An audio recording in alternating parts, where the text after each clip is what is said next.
slashing credit card late fees from an average of $32 down to $8. This will save consumers $10 billion a year, an average savings of $220 for the 45 million people who are charged late fees each year. The Department of Agriculture is finalizing a rule to protect small farmers and ranchers. The Federal Communications Commission is circulating a proposed rule that would ban bulk billing, helping lower internet costs and increase choices. Our administration's action to ban hidden junk fees will save Americans more than $20 billion a year. The president will make clear in his State of the Union that he will continue fighting to lower costs for families. I have some news we'd like to share with all of you. On March 15th, President Joe Biden will host Taoiseach Lee Varadkar of Ireland for a bilateral meeting, followed by a St. Patrick's Day celebration at the White House on March 17th, continuing a long-standing St. Patrick's Day tradition.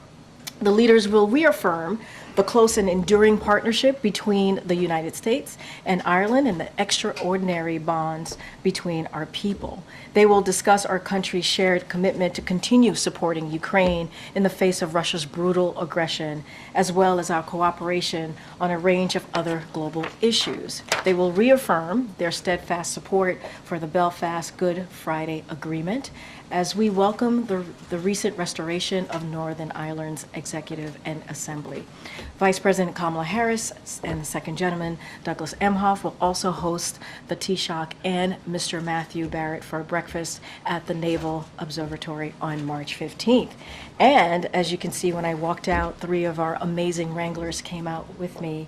And so before we get started with the briefing, I have a couple of things that I want to say. So, they're moving up in the world. They're going to stay in the family, but still moving up, and it's so well-deserved of all 3 into new roles, obviously.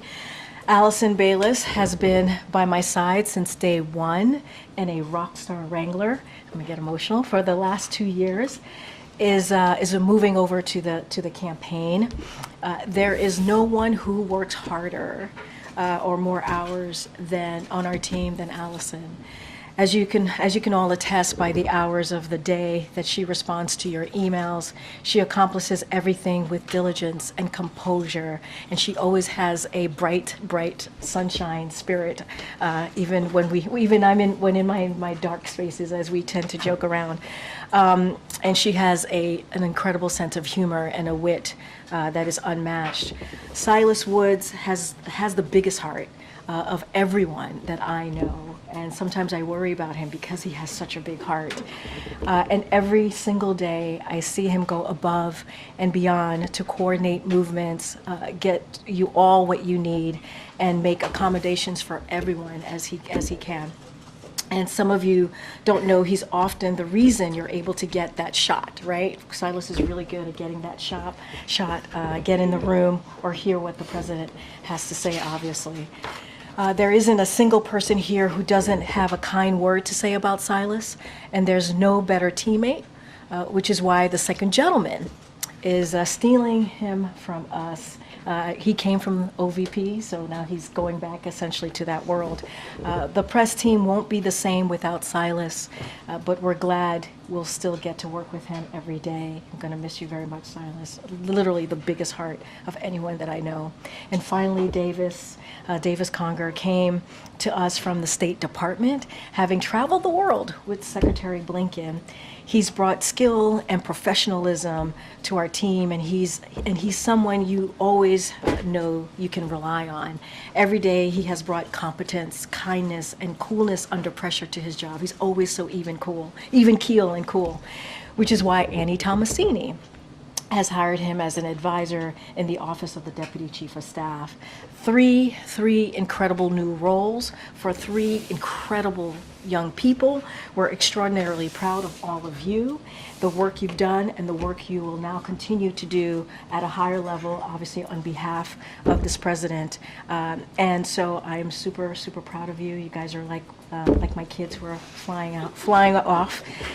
So I'm glad you will still be part of the broader team, obviously, and I'm really sad to see all of you go. But I am so personally proud of all of you. And now they're going to get up and they're going to walk out because there's so much work to do, as you know, as wranglers. But thank you guys. Love you all. Thank you, thank you, thank you.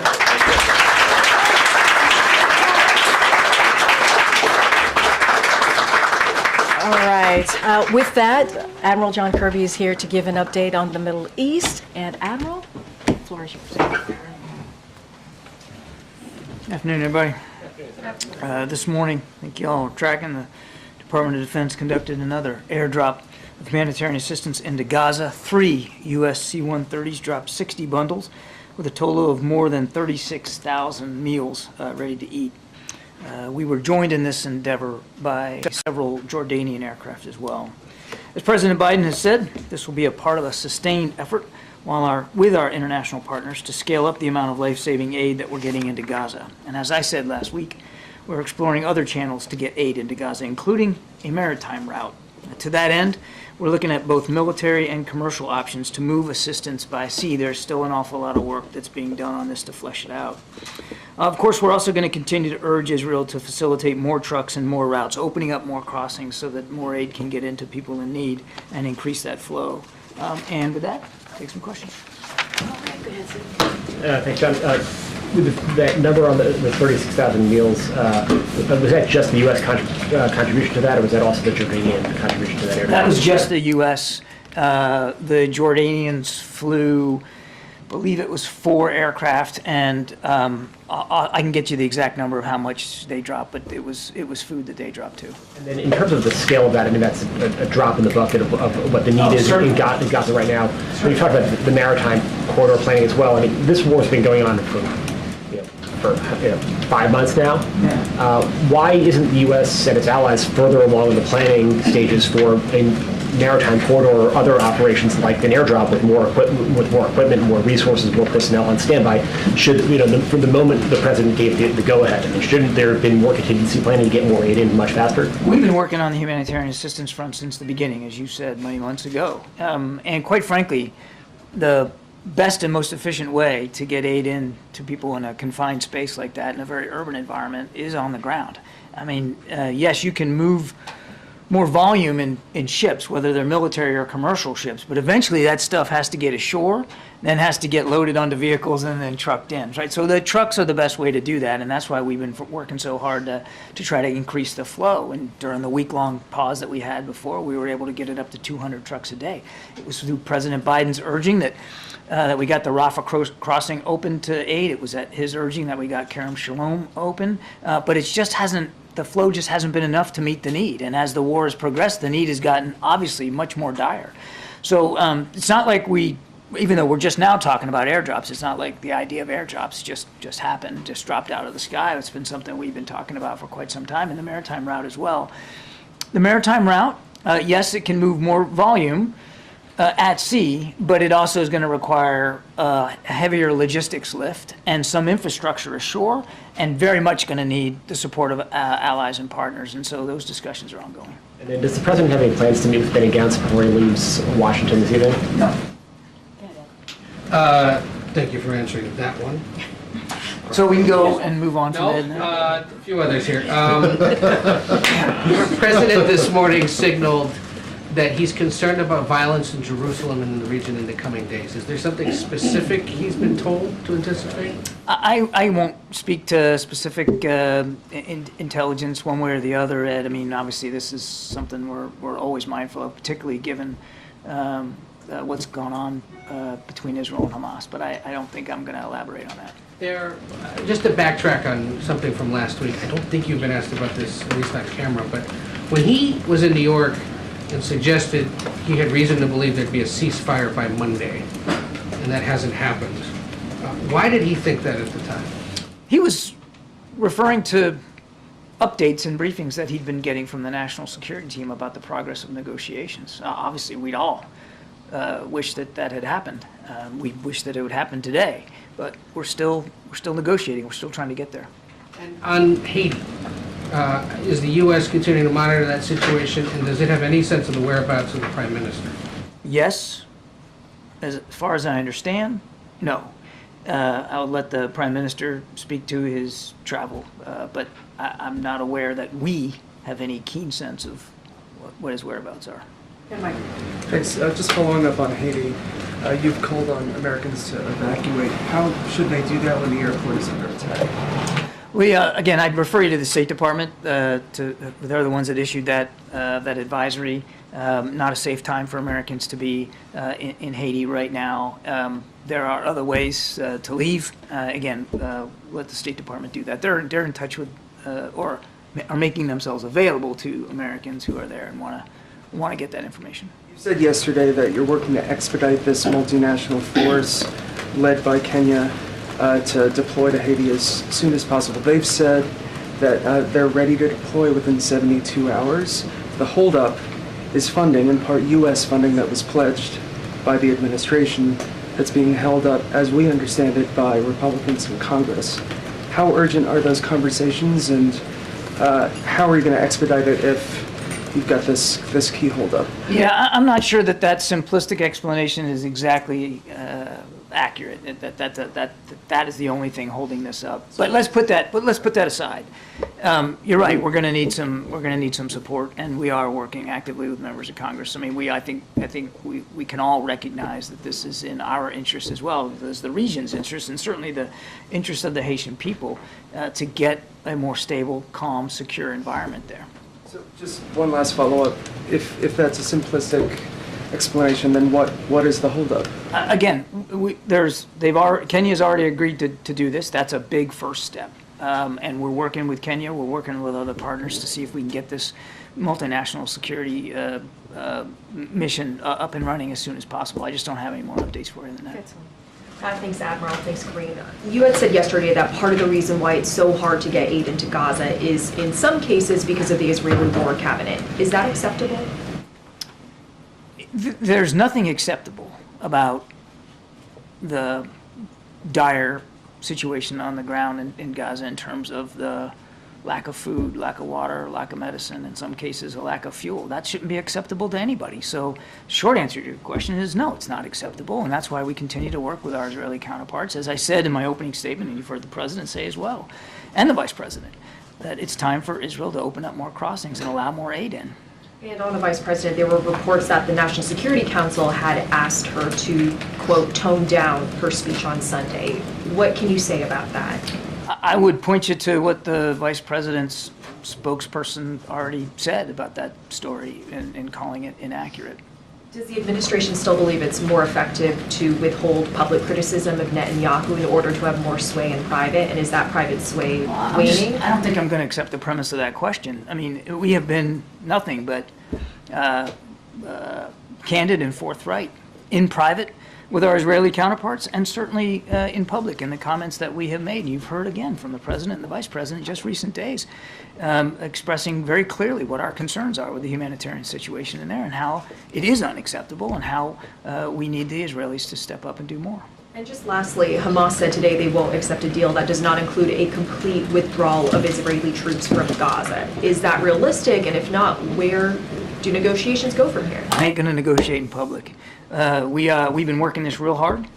As you heard from President Biden just today, that we're still hopeful we can get there, but nothing is done until everything is done, and not everything is done in terms of this negotiation. So what we're looking for and what we want, temporary ceasefire for about 6 weeks. That'll allow us to get more aid in, and more importantly, get all those hostages back with their families where they belong and reduce the violence. That's the deal on the table. And as the President also said today, it's a rational deal, and the Israelis have been cooperating. They have been negotiating in good faith on this. It's time for Hamas to step up to the plate, take a swing, and let's get this thing done. The Hamas is saying that they have now extended a deal that Israel has not responded to. Israel is saying that Hamas has to accept the deal that you've been referencing with regard to hostages. Can you sort out what's true in both of those things? And can you also comment on, has it been more difficult to have these talks in Cairo without an Israeli representative at the table? I kind of sort of already did it, Jeff, but I'll take it a different way. There has been, throughout the process of these many weeks, back and forth between the sides, proposals, counter proposals, and haggling over the details and all the modalities of how this is going to work in terms of the phasing of the hostages and how many, and and the release of Palestinian prisoners and how many and how that's all going to take place. There is now a framework. There is a deal, as the president said today, that has been the result of all this back and forth. So the back and forth has happened. There's a deal now, and the onus is on Hamas to accept it. And you had a second question. Israel hasn't been at the table. In Cairo. Again, I won't speak to Israel and the presidents of their negotiators when they get to speak to that. But as I said earlier, the Israelis have negotiated in good faith. They have agreed to this framework. That they have taken it right up to the end, and now it's up to Hamas. Given that Hamas has now responded to the deal and that they have not agreed to it as written, is it still practically possible to come up with an agreement by the start of Ramadan? Look, the negotiators are working hard on this, Kevin. That's what we hope will happen, but we'll have to see. So there is still belief that that is a possibility? I didn't say belief. I said we hope that we can get this done as soon as possible. We would have liked to have this done 2-3 weeks ago, if not before then. We are where we are, and we're working on this really, really hard. And given what the president said about the potential dangerous situation should an agreement not be reached, what conversations is the White House having with Israel about, for example, the situation around the Al-Aqsa Mosque? What are sort of the conversations in advance to try and curb some of the violence that the president... I don't think the Israelis need to be reminded by the United States that they live in a tough neighborhood. And I don't think they need to be reminded about the prospect of violence, particularly in a sensitive time like Ramadan. They don't need us to remind them of that. They're well aware of it. Again, we're going to continue to work with them as we have to help make sure that they can defend themselves against Hamas, make sure that the Israeli citizens are safe and secure as much as possible, and that we can try to get this hostage deal in place. Yeah, thank you. Go ahead, Jay. Hey, thanks, Karine. John, why isn't President Biden meeting with Benny Gantz while he's in Washington? Mr. Gantz asked to come to Washington and asked for a series of meetings with administration officials, and he's getting those. He met with Jake Sullivan yesterday. He met with the Vice President yesterday. Today, he's met with the Secretary of Defense and the Secretary of State. All of these conversations have been constructive and productive, and we hope that Mr. Gantz goes home informed by the conversations that we had and the concerns that we expressed. I mean, was it a scheduling issue with the president being in Camp David, or was it... Mr. Gantz had a chance to meet with senior levels, all the way up to the Vice President of the United States. And you know, again, we think these conversations were constructive and productive, and hope that he goes home informed by them. Thanks, John. The president and the vice president, and you, for that matter, have both said that the situation with getting aid into Gaza is too difficult. The vice president said that Israel needs to allow more aid in. No excuses. What is preventing the president from communicating to the Israeli government that if they don't allow aid, we will not continue supplying weapons? Why is that not a fair trade? No aid, no bombs. Because the president still believes that it's important for Israel to have what it needs to defend itself against a still viable Hamas threat. Maybe some people have forgotten what happened on the 7th of October, but President Biden has not.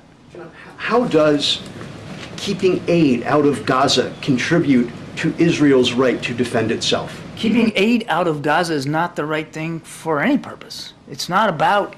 It's just not acceptable on the face of it, as I told Selena. And that's why we're working more than any other country, by the way, to increase the flow. I mean, it is U.S. aircraft that are dropping this food out of the sky in the last couple of days. Yes, but you keep saying, and you said yesterday, the holdup, that the problem is the lack of capacity being delivered on the ground. And that's the Israelis and to some extent the Egyptians, but mostly the Israelis. How is that? And you said it's not acceptable earlier. You're looking at this as a zero-sum game. Like, yes, you are, sir. It's, well, if they're not doing what you want, then cut off the aid so they can't defend themselves. That's not the way we're going to do this. It's not the way we have done this. They have a right to defend themselves. They need the wait, let me finish. They need the capabilities to do that. There's aid that's desperately in need And you know what? We can do that too. We can do both. Both are important, and both are going to be pursued by this administration. I know you don't approve of necessarily the policy choices that we've made, I but have no opinion on the but- policies, I'm just asking questions. but and I'm answering them. We can do both. We can influence our Israeli counterparts to do more, to be more careful, to let more aid in, and we can continue to work to get that aid in ourselves. One more follow-up then. Israel, according to Israeli media, the Israeli Defense Forces and industrial base are ramping up or preparing to ramp up domestic production of weapons that are currently U.S. supplied, including dumb bombs, firearms, that sort of thing, to be commenced next year, 2025. Is the president concerned that this would lower U.S. leverage? And is there a window that's closing during which the U.S. has the leverage and influence to get the Israeli government to do certain things with respect to human rights, for instance, allowing more aid into Gaza? The president's concerned, as I said, about Israel being able to defend itself against a still viable threat. We'll let the Israelis speak to their defense industrial base plans and intentions. They're a sovereign country.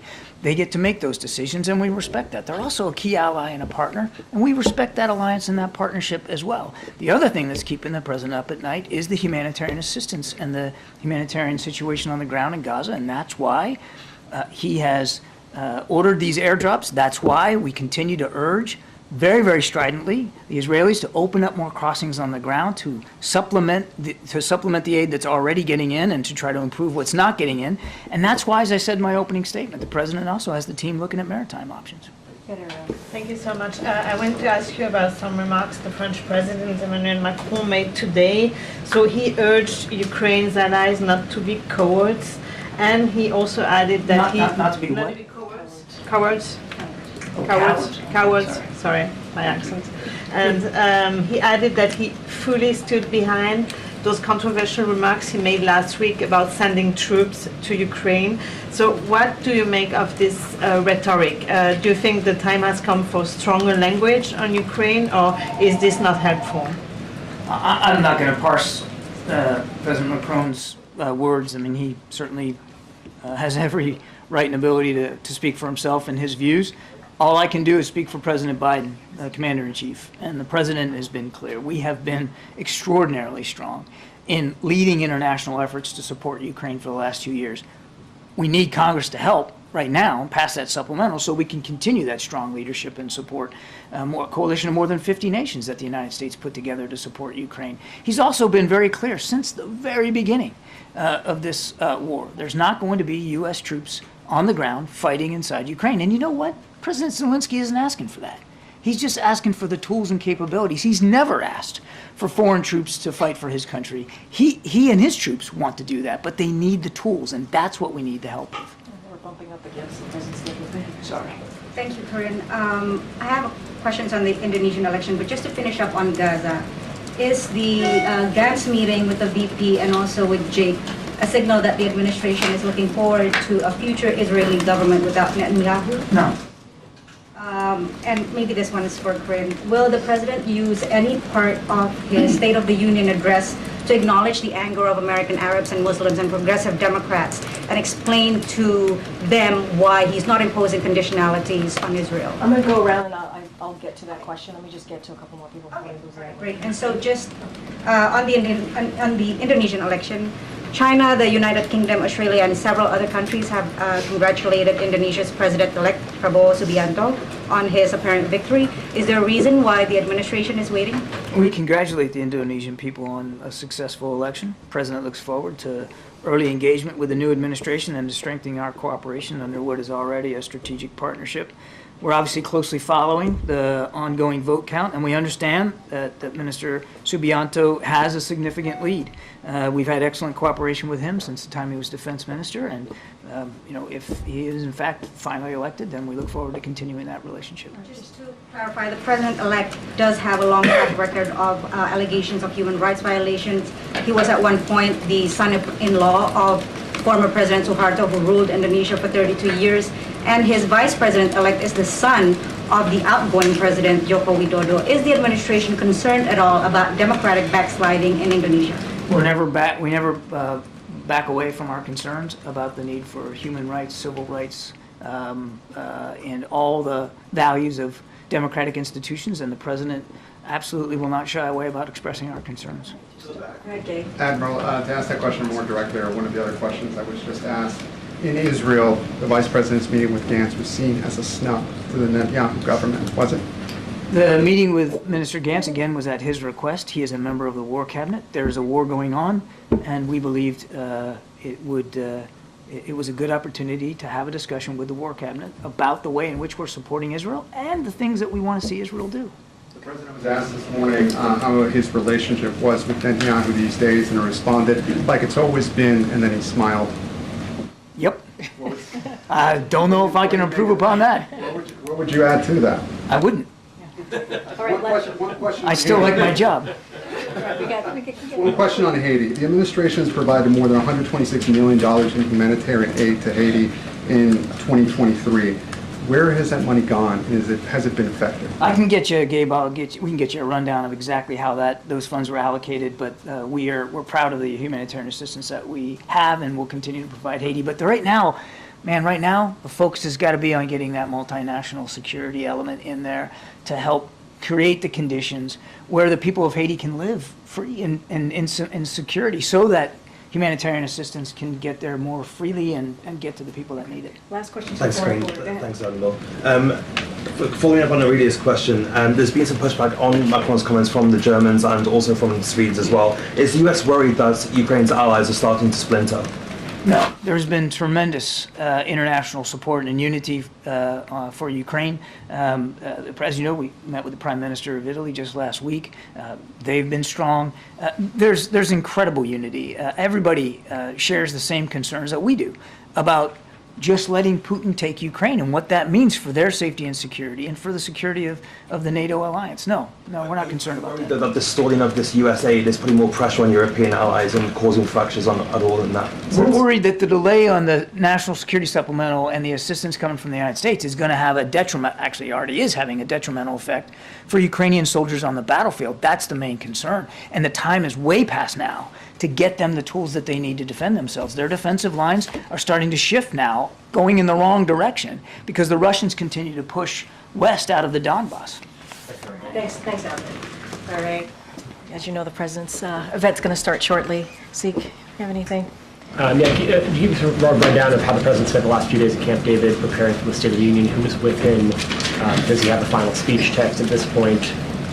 So, as you know, the president has been working on, as you just stated in your question to me, the State of the Union address for the past several days. I'm not going to get into any specifics as to who is with him. It's going to be a moment that's incredibly important to him. Obviously, he's going to be not just addressing Congress, but also millions of Americans who are going to be tuning in, and he's looking forward to that, to talking about the accomplishments that he's made the last 3 years, and also the vision that he has for this country, obviously for the American people. I'm just not going to get into any specifics or details. We'll have certainly more to share with you all tomorrow as we get closer. You know, the State of the Union address is incredibly important. He's going to be working on it, I believe, until the very last minute. So he gets it just right, because it's going to be an important moment. But don't have anything beyond that. You heard me talk about the Competition Council, how that is part of the president talking about wanting to focusing on lowering costs for the American people. Obviously, he's going to talk about our democracy, our freedoms, right? Continue to fight for that. Reproductive freedom, how that is an issue that the American people truly care about. You're going to hear him talk about that.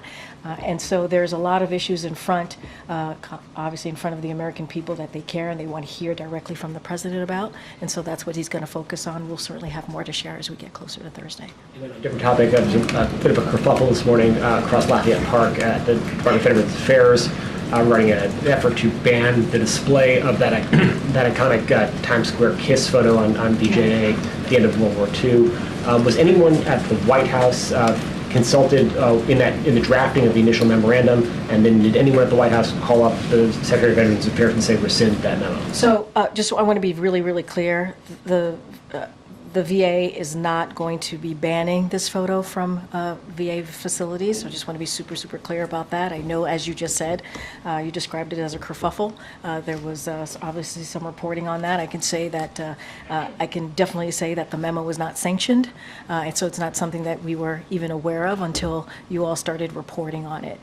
But we are not banning that photo, and I'm just going to be super clear about that. Any specifics about the memo and the process over there, certainly I would refer you to the VA. Well, once you were made aware of it, and after the memo sort of spread on social media, did the White House direct the Veterans Affairs Secretary to rescind it? I believe the VA Secretary made a statement on this, so I refer you to the statement. Of his own volition? Yes, he did that on his own volition, but I would refer you to his statement, and I'm really reiterating what the VA said. The VA Secretary said that it will not be, that particular photo will not be banned from any facility, VA facility, so I want to be very, very clear about that. Okay, good. Thank you, Karine. President Biden has said a possible endorsement by Taylor Swift is classified. How disappointed is he that she is telling people to vote, but not for him? Going to be very careful. We're talking about 2024. So I can't comment on what Taylor Swift is saying or not saying. I have no idea. I've not seen those statements. And I'll just leave it there. Okay. Be mindful. Different topic. How's President Biden going to fix the border if he can go years without talking to the head of Border Patrol?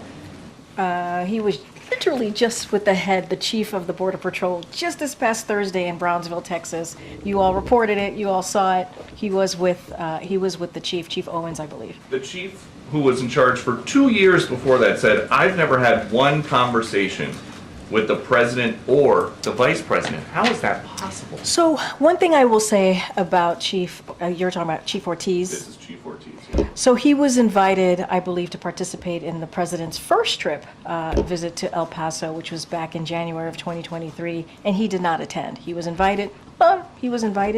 He did not attend. What I can say is that you saw the president with the present chief, which I think is important because we are dealing with challenges at the border, because the president has make that a priority, worked with the Senate in a bipartisan way to come up with a way to move forward on the border on immigration. Republicans rejected it because of what the former president, Donald Trump, told them to do, told them to reject that proposal. So the president is going to continue to be steadfast, focus on an issue that majority of the American people care about, which is the border. Let's not forget, if that policy had went into law, it would have been the toughest and the fairest bipartisan border security agreement in decades. And last one, Yeah. Will President Biden publicly address Laken Riley's murder, allegedly at the hands of an illegal immigrant who was released by law enforcement multiple times on Thursday night? I know he's got a statement, but what about at the State of the Union? Look, this is such a tragic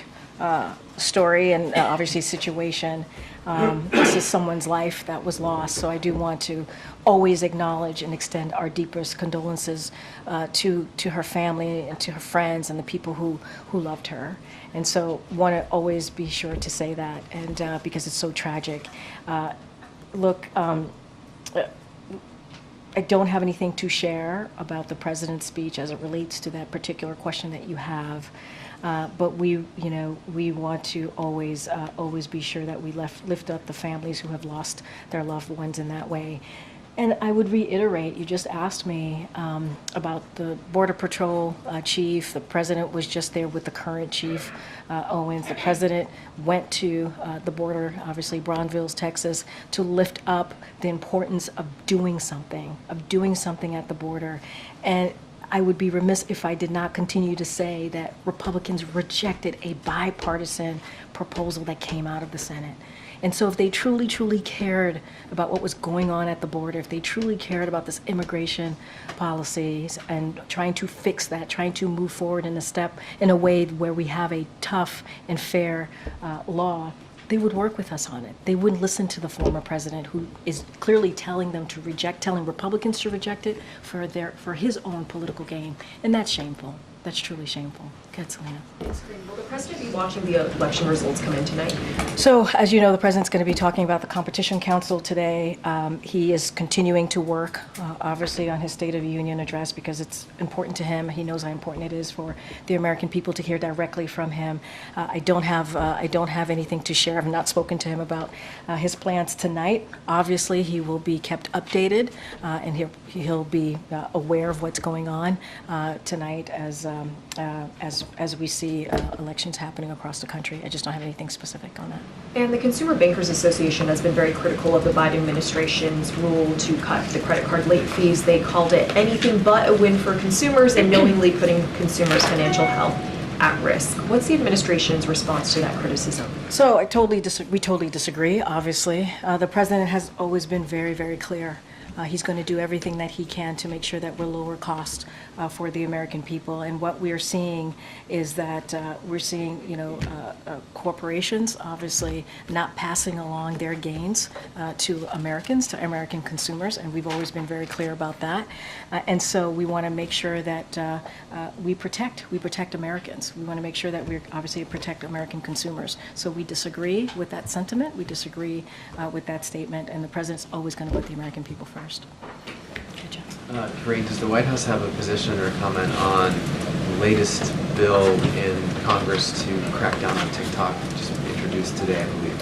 So I have not seen the text or had an opportunity to speak to our Office of Legislative Affairs or anyone else in the White House office. So I don't want to get ahead of myself and speak to that. Obviously, we'll take a look, as we normally do, on any legislation that believe will be beneficial to the American people. I just can't speak to that at this time. Okay, Kevin. Robert Hur is supposed to testify a week from today. Has the White House made a decision on releasing the transcripts of the president's interview? I would refer you to my colleagues at the White House counsel's office. And the Dartmouth basketball team has become the first college sports team to vote to form a union. Does the White House think that that's a good idea? Is that a smart move for college athletes? So, look, I'm going to obviously let teams make their decisions for themselves. We're not going to weigh in on that. As you know, the president's a union guy. We say that all the time, but I'm not going to comment on any particular team or actions that they're taking. That's for them to decide. Karine, Senator Sinema just announced that she's not running for re-election. She's going to retire at the end of this term. I'm wondering if the White House has any comment on that. So, have not seen that. Obviously, that is news to me. Look, we have had opportunities to work closely with the senator on some really key important bills. She was one of the leading negotiators on the border security bill that came out of the Senate in a bipartisan way. We appreciated her efforts on that. And there are some other, obviously, ways that we've worked closely with her. Outside of that, I don't want to get too far ahead. This is the first time I'm hearing the news, but she's been a partner with us on many critical issues that matter to the American people, and I think that's important. Is there anything you can tell us about the president's travel after the State of the Union this weekend and next week? I think bless you. I believe the campaign has made some announcements on some travel that the president will be doing after the State of the Union, so I would refer you to them. It is common that after a State of the Union, the president goes around the country to speak directly to the American people. You're going to see the president do the same, but I would refer you to the campaign on specific stops that he has coming up. Okay.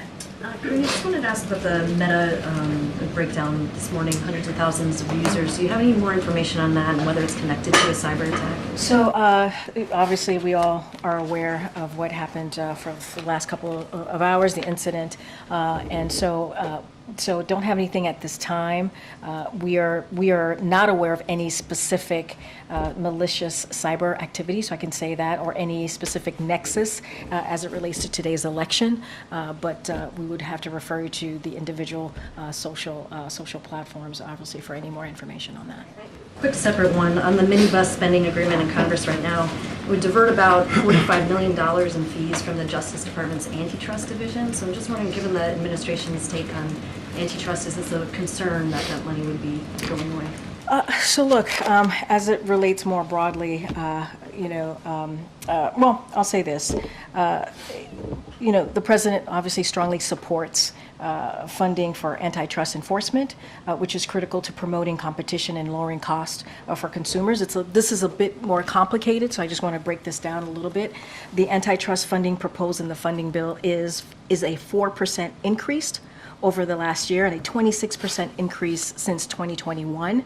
Because of the Fiscal Responsibility Act, every agency is subject to budget caps, so preventing us from fully funding programs the way we want to. These full year bills represent a compromise. Obviously, this is what has come together with these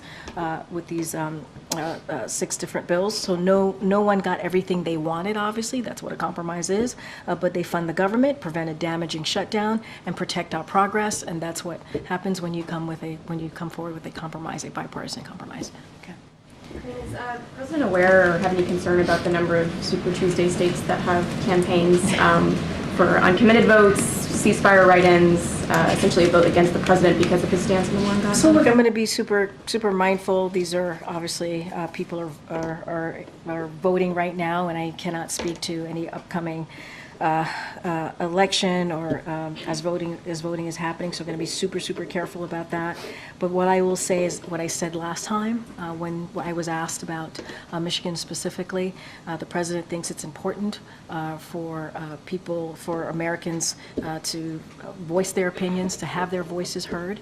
He thinks that's incredibly important. We understand how painful this moment is for many Americans, for many communities.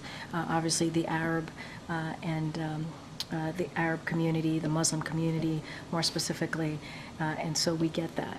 But I just want to be super careful and not speak to upcoming election, upcoming voting that's happening right now. To be more specific, I know you had a similar question. Also, the message that the president will be saying during the State of the Union, and then I think you mentioned to my colleague that he will be taking this message around the country after the address. Is Michigan one of those destinations? So I'm not going to get into the states. I know that the campaign announced a couple of states already that he's going to be going to right after Thursday.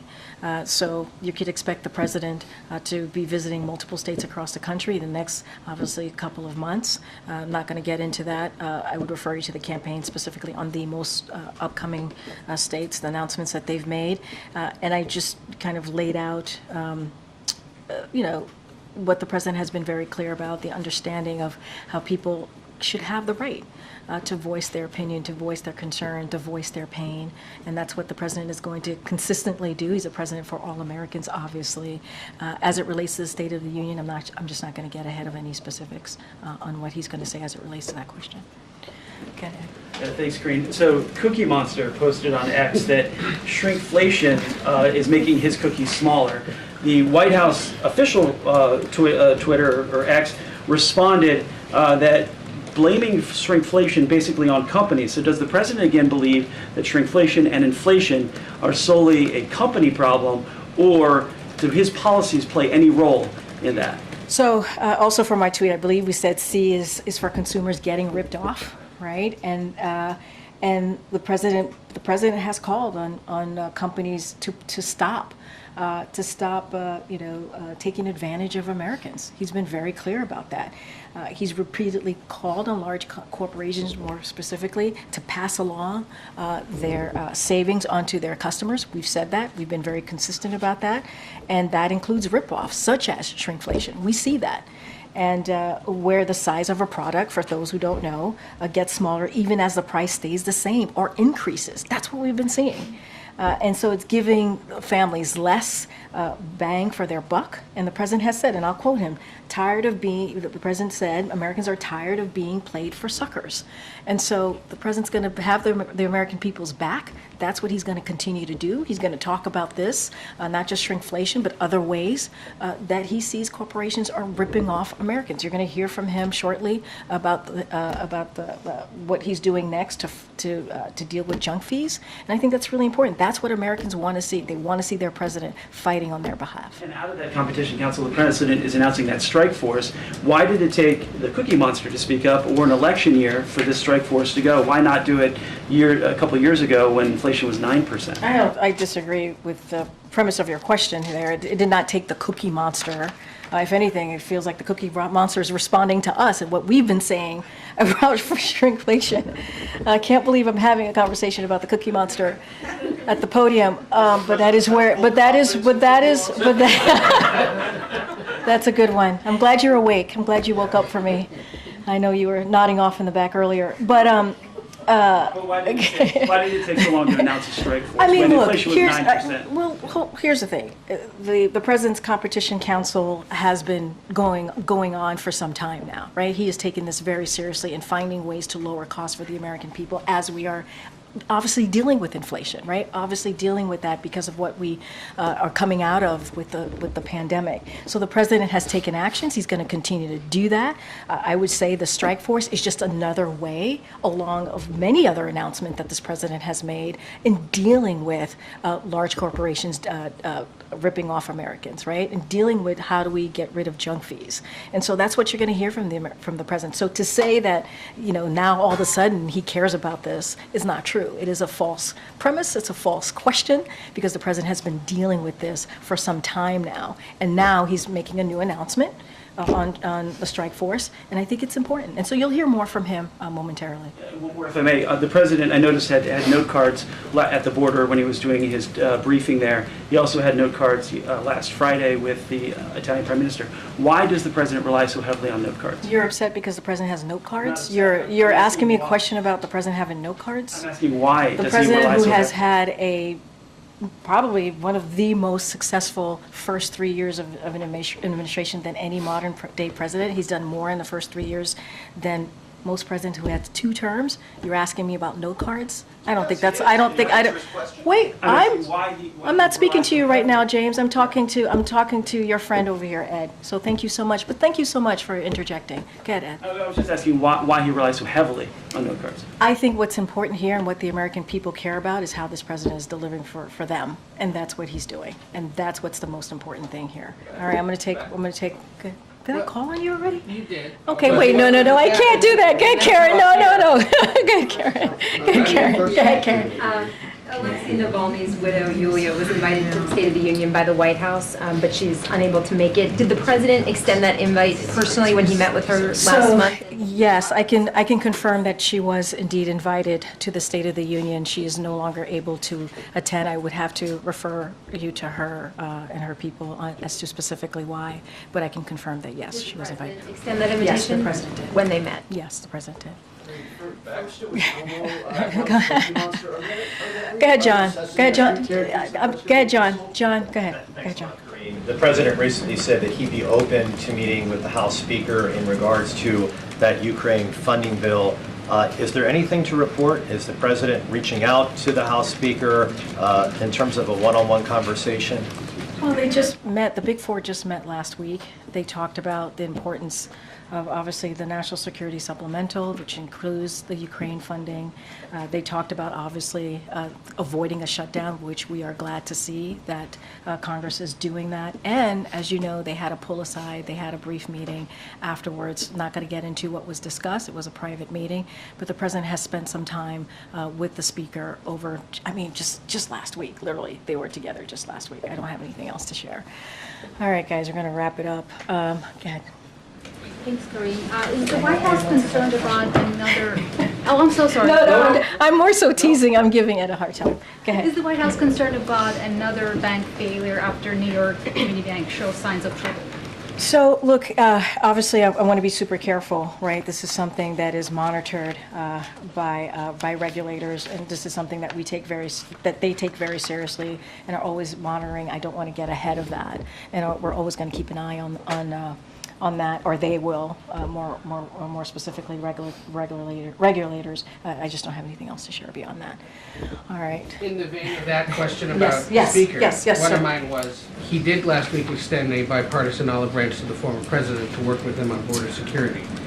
Beyond saying that rhetorically, has there been any other attempt to reach him to talk about possibly working together? Have you heard from the Trump camp about it?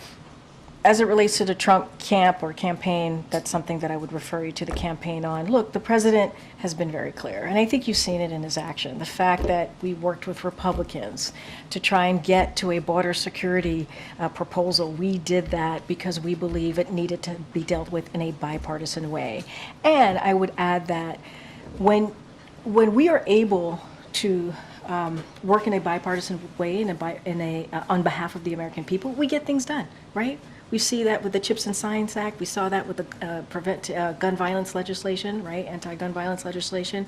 You saw that with the infrastructure legislation. Remember last time around, during the last 4 years of the last administration, it was a punchline. Infrastructure, week was a Beyond saying punchline. last week, there's been no active attempt to get the former I president. don't have, I am saying to you, I don't have anything to read out, but I do want to say, when we work in a bipartisan way, we are able to get things done for the American people. We just are. And we see that. We see that with historic pieces of legislation that will change the lives of Americans for generations, which are incredibly important.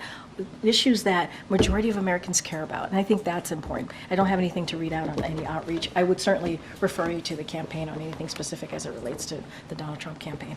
All right, guys, I'll see you tomorrow. Thanks, everybody.